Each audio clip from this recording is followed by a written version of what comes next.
Ayo, it's 6 o'clock on the dot, see money come and pick me up. He beat 3 times, I throw my 90s on, we hit the pub, I'm charged up. Everybody's getting spot, mouth getting numb, I need a log. I pull up to the car park, blasting Skipper in his prime. On Nation 99, a windy night, we hit the bar and get a pint. I'm sitting by the pool table, heard him say, is he Mike? I turn my waist, he shakes my hand and said his name was Mickey Cat. His body language demanded respect, anger painted his eyes.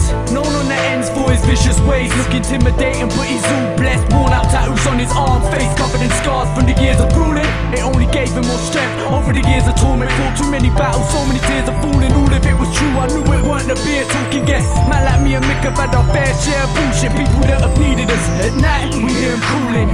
Mickey said he heard my passion on the hard way, wanted me to write a track for his dear brother that passed away. His name was Richard, one of the hardest man in Argate, a family man that loved his life and lived it in the fast lane. I agreed immediately, inspired by Mickey's heartache. He invites me to his yard next week in Eagle, I can't wait. It's getting late, we finish our drinks and start heading out. Jump in the car, Mickey winks, I'm thinking I can't let you down. I know it kills you to see your brother's grave, but the same things that break a man can make another change. Also thinking that my life's a game, Richard never died in vain. Mick, wipe away those tears from under your face. I know you wanna go insane every time you hear your brother's name. I'ma change the way I live my life, dedicate this to Richard Cat. A wild boy at heart that never gave up on the fight, a wild boy that passed on but never give up. Knock on Mickey's door, anxiety building up in my gut, not knowing what to expect. He welcomes me with a hug, I'm touched. So much for being us, but trust me, he was rough. He wouldn't hesitate to open you up. He's seen enough, we go seated in the living room, but Mickey's in a different mood. A little gloomy, his missus stay sitting in the kitchen. Maybe it's a little too deep. Crack a few tinnies, roll up a doobie.